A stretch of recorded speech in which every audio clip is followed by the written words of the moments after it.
डीएडीआर की दरों में बढ़ोतरी की घोषणा सितंबर माह में कर दी जाती है। इस बार अक्टूबर प्रारंभ हो गया है, लेकिन इन भत्तों की घोषणा अभी तक नहीं की गई है। 3 अक्टूबर को केंद्रीय कैबिनेट की बैठक हुई थी। केंद्रीय कर्मचारियों को उम्मीद थी कि बुधवार को सरकार महंगाई भत्ता जारी करने की घोषणा कर सकती है। केंद्रीय मंत्री अश्विनी वैष्णव ने कैबिनेट की बैठक के बाद प्रेस ब्रीफिंग की। उसमें महंगाई भत्ते का कहीं कोई जिक्र नहीं था। दशहरा भी इसी सप्ताह है। सूत्रों का कहना है कि अभी तक केंद्रीय कैबिनेट के समक्ष डीएडीआर की दरों में बढ़ोतरी करने से जुड़ी फाइल नहीं पहुंची है। अब दिवाली से पहले महंगाई भत्ते महंगाई राहत की दरों में 4% की वृद्धि करने की घोषणा हो सकती है। वर्तमान में 50% दर के हिसाब से डीएडीआर मिल रहा है। बता दें कि डीएडीआर की दरों में बढ़ोतरी की घोषणा सितंबर माह में कर दी जाती है।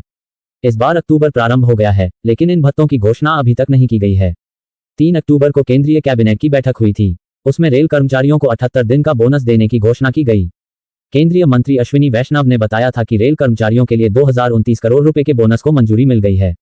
इसके बाद केंद्रीय कर्मचारियों को यह आस बंध गई थी कि 9 अक्टूबर की केंद्रीय कैबिनेट की बैठक में डीए की घोषणा कर दी जाएगी। Confederation of central government employees and workers के महासचिव एसबी यादव ने 30 सितंबर को केंद्रीय वित्त मंत्री निर्मला सीतारमण को पत्र लिखकर डीए की दरों में बिना कोई देरी किए वृद्धि करने की मांग की थी। पत्र में कहा गया कि इन भत्तों का भुगतान अक्टूबर के पहले सप्ताह में हो जाता था।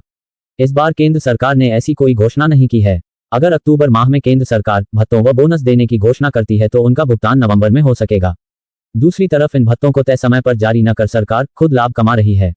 एसबी यादव के अनुसार वित्त मंत्री को लिखे पत्र में कहा गया है कि महंगाई भत्ता डीए और महंगाई राहत डीआर 1 जुलाई से देय है। अभी तक इन भत्तों की घोषणा नहीं की गई है। आमतौर पर सितंबर के आखिरी सप्ताह में इसकी घोषणा कर दी जाती थी। इसके बाद अक्टूबर के पहले सप्ताह में कर्मचारियों को 3 महीने का बकाया भुगतान किया जाता था।